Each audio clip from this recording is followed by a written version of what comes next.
Today we're so lucky to be speaking with one of Australia's most well-known and much-loved athletes, and my friend, three-time Olympian, Kerri Pottharst. Valve, and I figured that the valve was messy, so I thought I'll just leave it on the valve. But then one day I picked it up and the whole panel was blank, and I thought, well, what can I put on that panel? And I hadn't yet started to try and come back to indoor volleyball, but I'd heard that beach volleyball was made for the first time ever, just recently, an Olympic sport, and it was going to be in the Atlanta Olympics in 1996. So when I injured myself, it was 1992.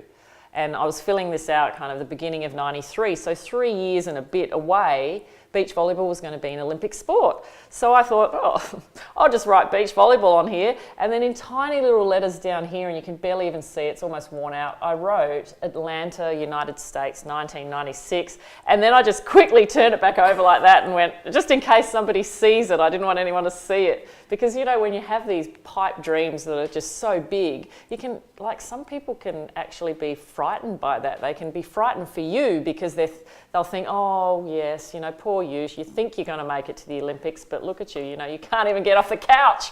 So for me, I turned it over, and then bit by bit, I tried to do all these things. And within 12 months, I pretty much realised that my knee was never going to be able to be right on the hard floorboards again. So I got myself a pair of bikinis and I jumped out onto the beach, and I guess the rest is history. Ended up going to 3 Olympic Games.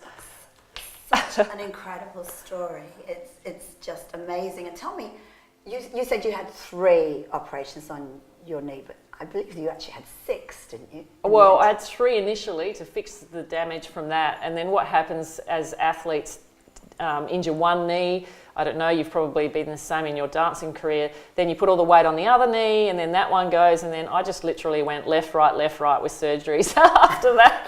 And so I've had a total of 6 knee surgeries. I've had now stem cell therapy as well, which has really worked for me.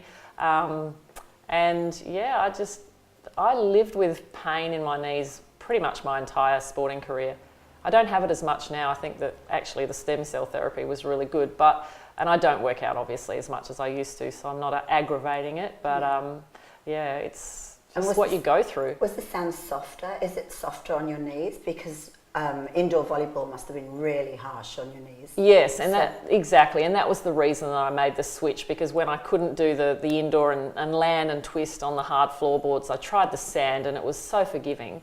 And yeah, it was just so much easier. I could fall and throw myself on the sand and, you know, get up quickly, and you can just do so much more with injuries, knee injuries. If you're on the sand, you can extend your career, which is what I did. I played another 10 years of volleyball, but then the beach version. It's so incredible. At 22 years, you've actually played for Australia, haven't you? Yeah. 22 years of your life to play for your country. That's an extraordinary feat. And in fact, do you ever pinch yourself and think, my goodness, I've actually won 2 Olympic medals? Has it ever really hit you what you've done? Look, it hits you in the face when the moment the game is over is the first time it hits you in the face. So, you know, I watched the video and I kind of hit the ground and Natalie landed on top of me and she's got her arms in the air going, yeah, to the crowd, and I'm still in the sand just going like this, going, oh my gosh, and it's just all those emotions, you know, the relief, the excitement, the joy, the pride, everything's just all smashes you in the heart at once. And then the moment, obviously, when you're standing, you know, with your mate, and, you know, Natalie and I were so close. We're just like sisters.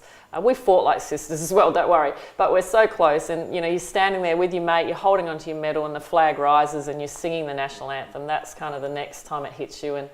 And it's funny, a lot of people ask me, when did you come down from winning the gold medal? You know, a lot of people are interested in, oh yeah, but what happens next?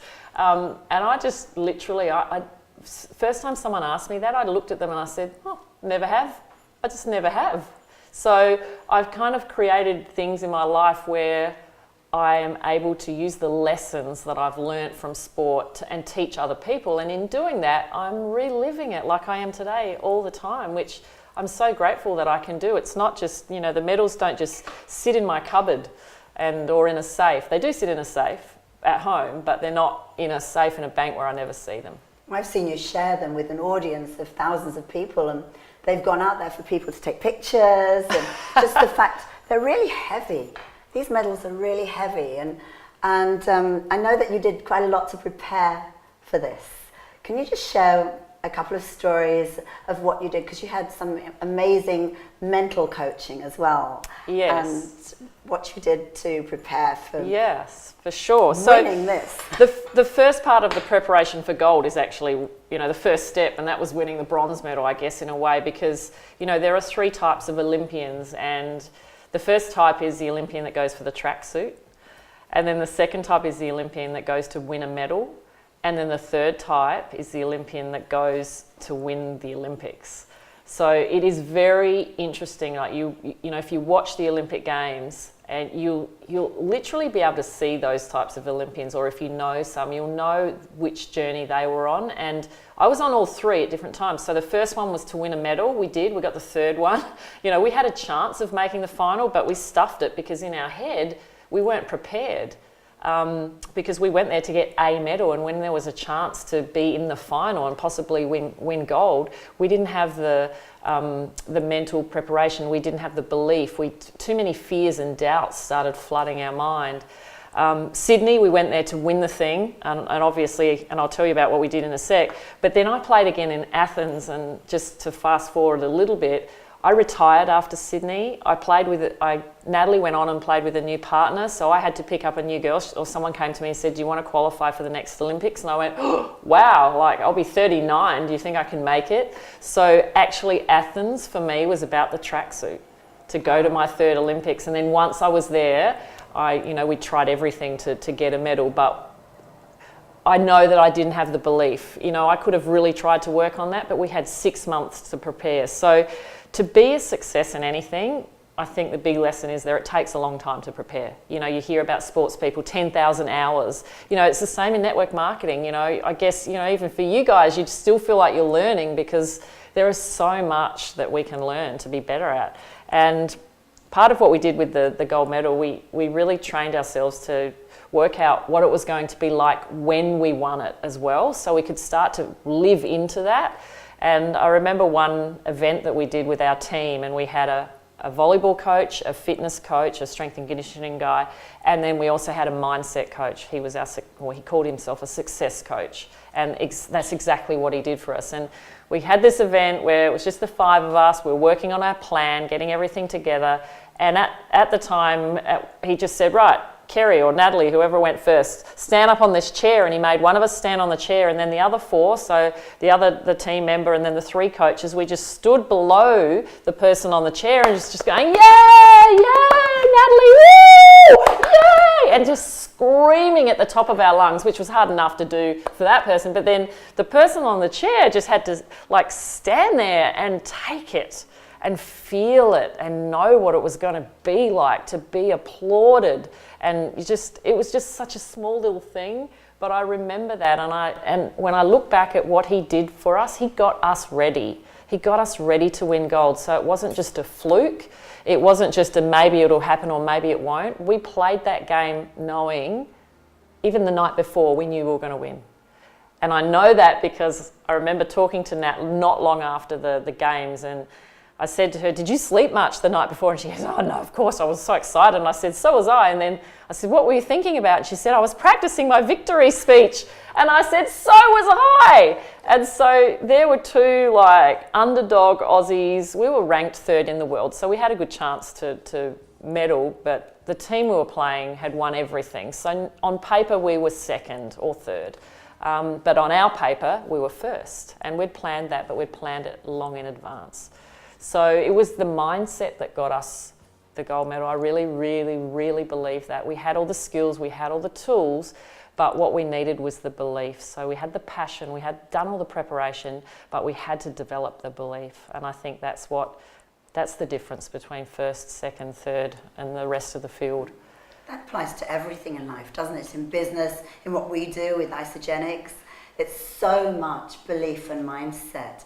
Because so many people self-sabotage. They get to a point when they don't feel deserving of where they are. But I love the fact that you were ready for gold, you had your speeches ready, you prepared yourselves, you knew what it was going to feel like when you stood on the podium.